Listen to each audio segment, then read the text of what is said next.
ठाकुर मान सिंह का कहना मान लेती ना तो आज अपनी हवेली में होती, ना अन्नू गुम होती, ना नारायण की दूसरी शादी होती, ना अभिमान होता, और ना आज आकर वो इस तरह लक्ष्मी को कोसता जिसकी वजह से उसे दिल का दौरा पड़ा। तुम्हारे चेहरे पर साफ साफ लिखा है तुम मुझसे कुछ छिपा रही हो।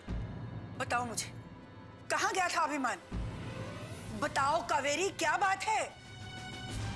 विशाल, विशाल, माँ, वो लोग विशाल को बहुत मार रहे हैं विशाल को लोग। कौन मार रहा है माँ? यहाँ कोई नहीं है। आप भूल रहे हैं बाबूजी, लक्ष्मी आज भी मेरी पत्नी है। मैं उसे अकेला नहीं छोड़ सकता, बिल्कुल नहीं छोड़ सकता, कभी नहीं।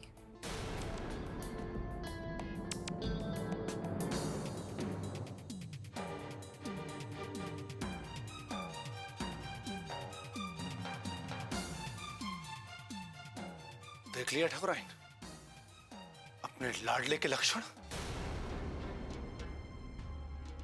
अपने पिता से कैसे बात की जाती है, तमीज भी भूल गया है वो।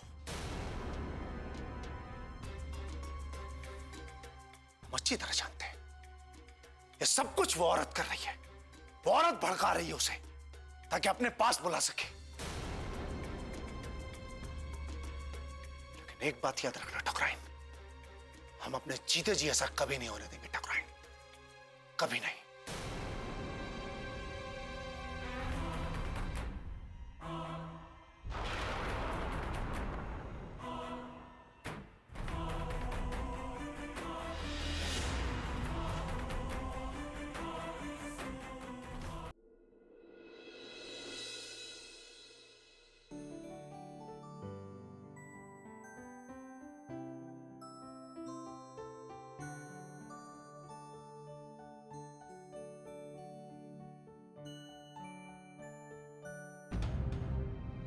माँ,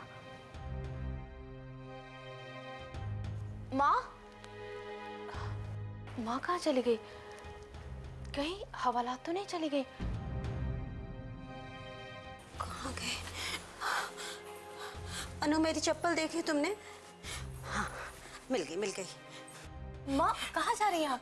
मैंने तुम्हारे पापा के लिए चाय और नाश्ता बनाया, वही देने जा रही हूँ। माँ लेकिन अपनी हालत तो देखिए, इस हाल में जाएंगी आप?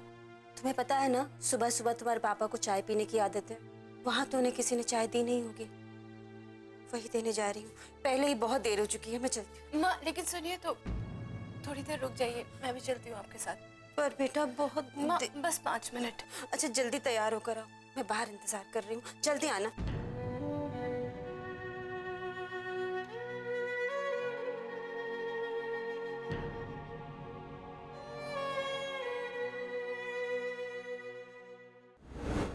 सर जी, आप परेशान बिल्कुल मत होइए, मैडम जी आपको यहाँ से जरूर निकलवा लेंगे। श्री राम, मैं खुद के लिए परेशान नहीं हूँ, तुम्हारी मैडम जी की माँ को लेकर परेशान हूँ। वो मुझे इस तरह हवालात में देखकर बर्दाश्त नहीं कर पा रही है। वो मेरी तकलीफ को सहन नहीं कर पा रही बस।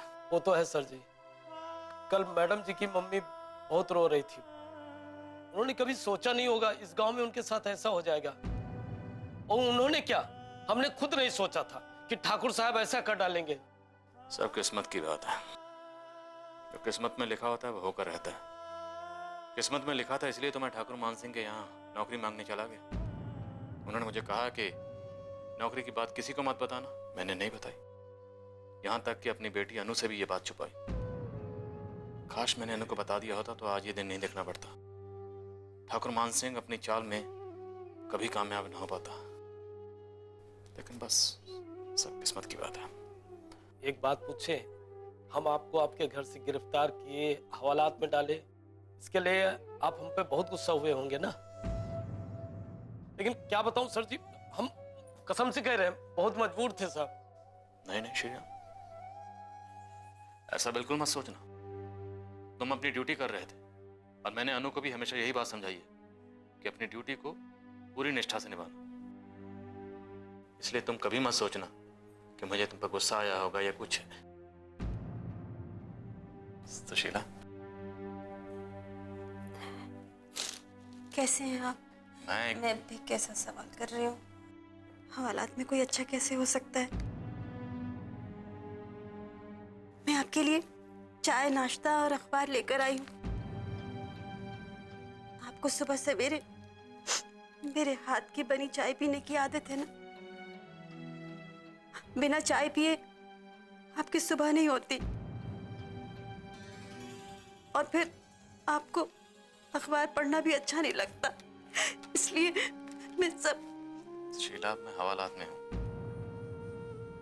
इन सब चीजों के बिना मैं रह सकता हूँ। मैं ठीक हूँ, तुम फिक्र मत करो। नहीं, आप ठीक नहीं है। आप नहीं ठीक है। आप सलाखों के पीछे और हम लोग कुछ नहीं कर पा रहे। माँ रोइए मत माँ। चुप करो। रोने से कुछ होगा क्या? कैसे ठीक होगा? आप बताइए कैसे ठीक होगा? माँ मैं यहाँ से सीधा कोर्ट जाऊंगी, पापा की जमानत के पेपर्स लेकर ही वापस आऊंगी। देखा मेरी बेटी ने क्या कहा? अब आंसू पोंछ दो। अरे जो चाय और नाश्ता वास्ता खाने के लिए लेके वो तो खिलाओ, या वापस लेके जाओगे? नहीं तो दो, आओ। राम, आप भी चाय पीजिए। जी मैडम जी, आइए मैडम।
बिन बिटिया आंगन सोना।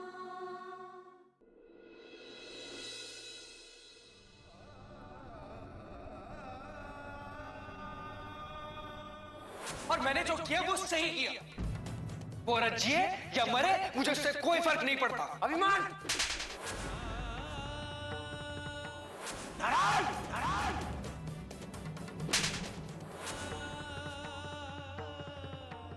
किसी के कह देने से कोई रिश्ता खत्म नहीं होता बाबूजी। मैंने कावेरी से शादी मजबूरी में की, क्योंकि मैं नंदिनी का जीवन बर्बाद होते नहीं देख सकता था। वो मुझसे दूर रहे लेकिन खुश रहे तो मैं सह लूं, लेकिन इन हालात में जहां वो जिंदगी और मौत के बीच में जूझ रही, मैं उसे अकेला नहीं छोड़ सकता। सुनिए प्लीज कावेरी, मुझसे दूर रहो। मैं तुमसे कोई बात नहीं करना चाहता। मेरी बात तो सुन लीजिए। क्या सुनूं? अब भी कुछ सुनने के लिए रह गया क्या? मैं जानती हूँ मैंने गलती की है, आपका विश्वास खोया है मैंने। इन सब बातों का कोई फायदा नहीं है कावेरी। एक बार मुझे माफ कर दीजिए, वापस ऐसी गलती कभी नहीं होगी। इन झूठे आंसुओं का मुझ पर अब कोई असर नहीं होगा, और भगवान के लिए मुझे मेरे हाल पर छोड़ दो।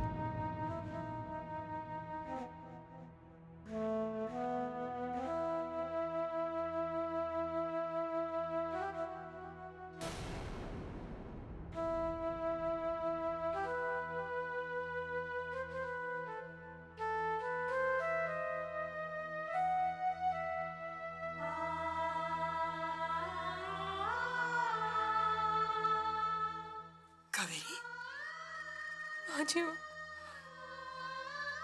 नादानी में तुमने बहुत बड़ी गलती कर दी कावेरी। माँ जी, मैं तो उनसे माफी मांगना चाहती हूँ लेकिन मेरी बात ही नहीं सुन रहे हैं। कैसे सुनेगा? नारायण से ज्यादा तुम लक्ष्मी की गुनहगार हो। अगर तुम्हें लक्ष्मी ने माफ कर दिया तो समझ ले कि नारायण ने अपने आप माफ कर दिया।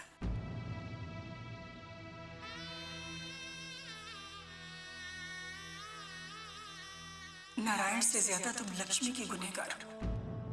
अगर तुम्हें लक्ष्मी ने माफ कर दिया तो समझ ले कि नारायण ने अपने आप माफ कर दिया है।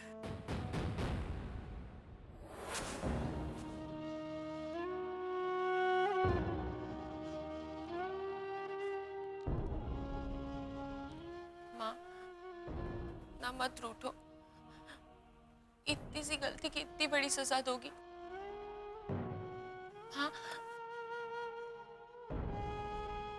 मैं मानती हूँ मैंने आपको दुख पहुंचाया, लेकिन उसका मतलब ये तो नहीं कि आप मेरी तरफ देखो भी ना, उससे बात भी ना करो।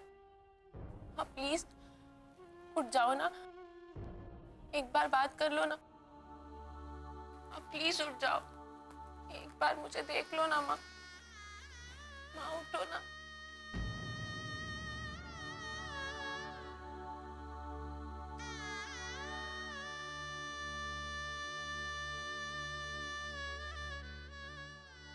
कैसी तबीयत है लक्ष्मी की?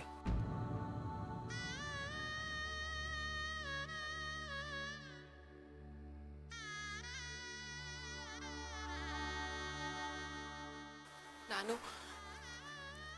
अभी भी कुछ इम्प्रूवमेंट नहीं हो रही। तुम चिंता मत करो बेटे, लक्ष्मी ठीक हो जाएगी। नानू, आप समझ नहीं रहे, हमारे पास बहुत ज्यादा समय नहीं है, खतरा और बढ़ रहा है। तुम ऐसे क्यों सोच रही हो अपराजिता? मैं कह रहा हूं ना, लक्ष्मी को कुछ नहीं होगा। ये बात आप सिर्फ मुझे बहलाने के लिए कह रहे हैं ना? अंदर ही अंदर आप भी डर रहे हैं ना कि माँ को कहीं कुछ। अपराजिता, ऐसे निराश नहीं होते बेटे। हाँ, मुझे भी डर है, और फिर अपनों को खोने का डर किसे नहीं होता, लेकिन मुझे विश्वास भी है, उस पर विश्वास है जिसने कदम कदम पर लक्ष्मी की मदद की है। आपको उस भगवान पर विश्वास है जिसने माँ से उनका सब कुछ छीन लिया, इन्हें तकलीफ के अलावा नानू और कुछ नहीं दिया? तकलीफें लक्ष्मी का नसीब थे बेटे, लेकिन उसने लक्ष्मी को उन तकलीफों से लड़ने का साहस दिया, उसे जीत दिलाई। नानू, आज ये सब बातें मुझे बहुत बेकार लग रही हैं। माँ को किस बात की सजा मिल रही है जो वो यहाँ पड़ी है? क्या गुनाह किया उन्होंने कि उन्हें ये सब कुछ सहना पड़ रहा है? बोलिए नानू, नहीं है ना आपके पास कोई जवाब, और ना आपके भगवान के पास?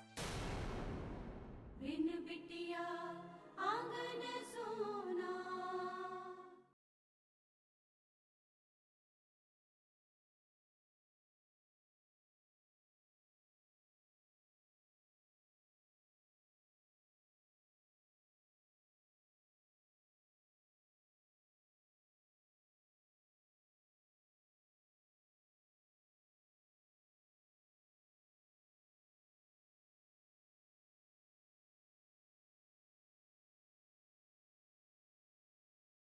बिन बिटिया आंगन सोना।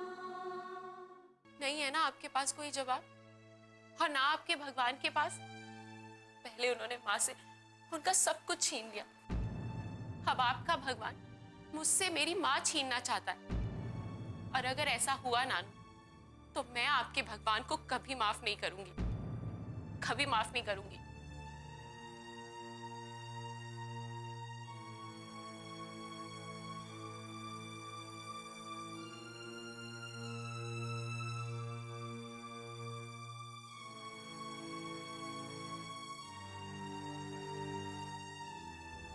लक्ष्मी बेटे, तुम मेरा विश्वास टूटने मत देना, तुम्हें जागना ही होगा। इस तरह तुम अपनी जिम्मेदारियों को छोड़कर यहां से नहीं जा सकती। तुम सुन रही हो मैं क्या कह रहा हूं लक्ष्मी? तुम्हें जागना ही होगा बेटे,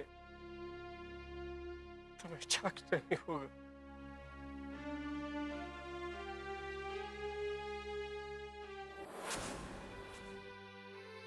हेलो सर। अरे आप बैठी बैठिए। Thank you. कहिए कैसे आना हुआ? एक्चुअली सर, मेरा एक केस है, मिस्टर विशाल शर्मा को चोरी के झूठे इल्जाम में फंसाया जा रहा है। उनके पक्ष में लड़ने के लिए मैं आपको उनका वकील हायर करना चाहती हूँ। जरूर लड़ूं उनका केस। बताइए मामला क्या है और किसने लगाया उन पर इल्जाम? जी, बिजौलिया गांव के ठाकुर मान सिंह ने। क्या क्या नाम बताया आपने? जी, ठाकुर मान सिंह। देखिए, मैं आपको एक मुफ्त की सलाह देता हूँ। ये जो कोई भी है ना मिस्टर विशाल शर्मा, उनको कहिए कि ठाकुर साहब के खिलाफ लड़ना बेकार है। ये क्या कह रहे हैं आप? सही कह रहा हूँ मैडम। यहाँ कोई मान सिंह जी के खिलाफ केस नहीं लड़ेगा, इसलिए भूल जाइए।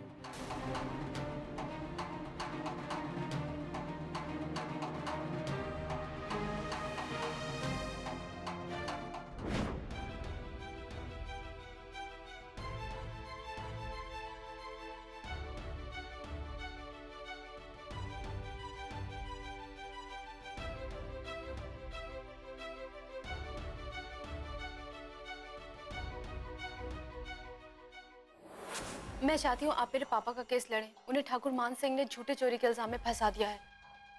Sorry madam. लेकिन सुनिए तो, अरे आप एक वकील हैं और आप ये केस नहीं लड़ेंगे तो कौन लड़ेगा? मैं लड़ूंगा आपका केस।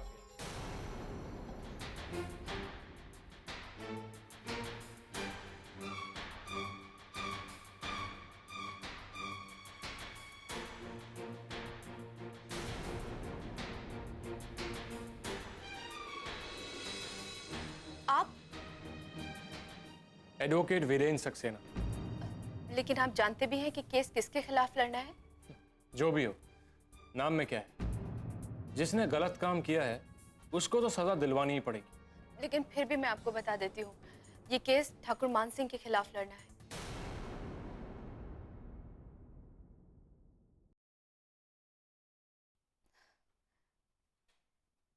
क्या हुआ?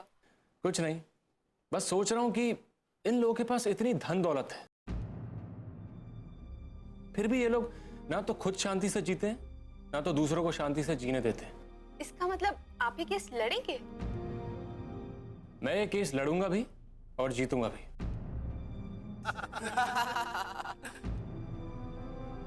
अरे ये नया नया वकील क्या लड़ेगा मान सिंह जी का केस? 2 दिन में ही ये केस खत्म हुआ समझो। अरे मैडम, ये वीरेन का पहला केस है, पहला। आप तो हार गई समझो। चलो भाई चलो। आप उनकी बातों में ध्यान मत दीजिए। सच्चाई का साथ देना क्या होता है ये लोग नहीं जानते। इन लोगों का यही काम है, जो सच के साथ है उसका मजाक उड़ाना और उनको निराश करना, बस। चलिए, कोई तो सच के साथ है। चलिए वो सब रहने दीजिए, आप ये बताइए कि केस क्या है? जी, एक्चुअली वो मेरे पापा मिस्टर विशाल शर्मा बिजौलिया गांव के ठाकुर मान सिंह के यहाँ जॉब के लिए गए थे और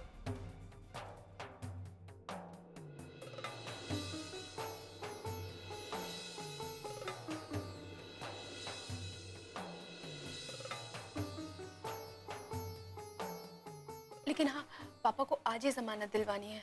डोंट वरी, जमानत आज हो जाएगी। चलिए हम कागजात तैयार कर लेते हैं। जी चलिए। बिन बिटिया आंगन सोना।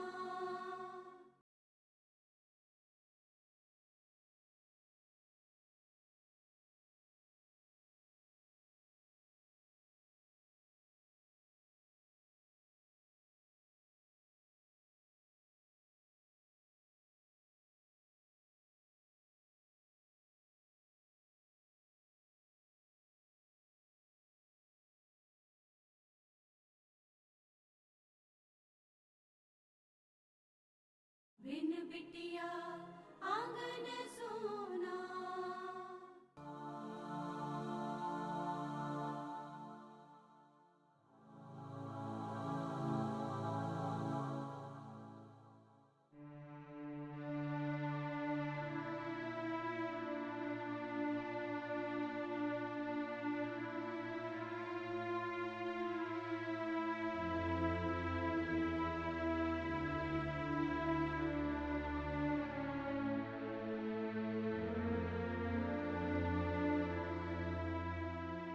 अपराजिता, पापा, पापा, माँ, तुम इस तरह क्यों रो रही हो? कुछ नहीं होगा तुम्हारी माँ को। पापा, माँ की हालत बहुत क्रिटिकल है, उनका होश में आना बहुत जरूरी है। बस बेटा शांत हो जाओ, तुम्हारी माँ को कुछ नहीं होगा। एक बात बताऊं, लक्ष्मी के लिए तुम एक डॉक्टर की तरह मत सोचो, एक बेटी की तरह सोचो। फिर तुम्हारा सारा डर, सारी चिंता एकदम गायब हो जाएगी। नहीं पापा, मुझे उनकी हालत दिख रही है, मैं सब कुछ देख रही हूँ। और प्रॉब्लम यही है कि मैं एक डॉक्टर होने के साथ साथ उनकी बेटी भी हूँ, और माँ को इस हालत में देखना मेरे लिए बहुत मुश्किल है पापा, बहुत मुश्किल है। आज मुझे समझ आया, हॉस्पिटल में जब लोग अपने रिश्तेदारों को लेकर आते हैं तो क्यों बार बार ये पूछते हैं कि मरीज कब ठीक होगा, क्यों इतने परेशान होते हैं। आज पापा वो सब कुछ महसूस कर रही हूँ।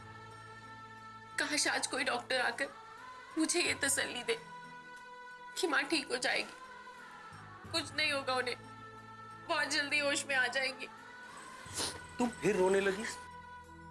तुम मेरी बहादुर बच्ची हो, जो खुद को भी संभालती और अपनी माँ को भी संभालती है ना? अब तुम इस तरह से हार मान जाओगी तो लक्ष्मी को कौन संभालेगा? पता नहीं पापा, लेकिन बहुत डर लग रहा है। ऐसे लग रहा है जब तक माँ को होश नहीं आता मैं इस वक्त को यही रोक लूं। घबराओ नहीं बेटा, तुम जितना अपनी माँ से प्यार करती हो, लक्ष्मी उससे भी ज्यादा तुमसे प्यार करती है। तुम जितनी चिंता उसकी करती हो, उससे ज्यादा चिंता वो तुम्हारी करती है। फिर वो तुम्हें छोड़ के कैसे जा सकती है? उसे आना ही पड़ेगा अपनी प्यारी सी बेटी के आंसू पोंछने के लिए, उसे उसके चेहरे की मुस्कान फिर से बिखेरने के लिए लक्ष्मी को वापस आना ही होगा।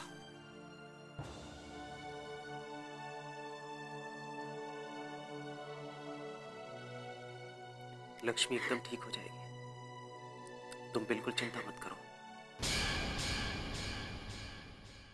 तो अभी आपने बताया कि रुपया विशाल जी के घर से बरामद हुए हैं, तो इस हालत में उन्हें निर्दोष कैसे माना जाता है? लेकिन ये साजिश एक इज्जतदार इंसान को लोगों की नजरों में नीचा दिखाने के लिए रची गई। तुम यहाँ क्या करने आई हो? अपने किए की माफी मांगने आई। आप यहाँ माफी मांगने आई हैं कि ये देखने आई हैं कि आपकी सौतन जिंदा है या मर गई? उसी तरह मैं आप पे लगे इस झूठे इल्जाम को भी मिटा दूंगी।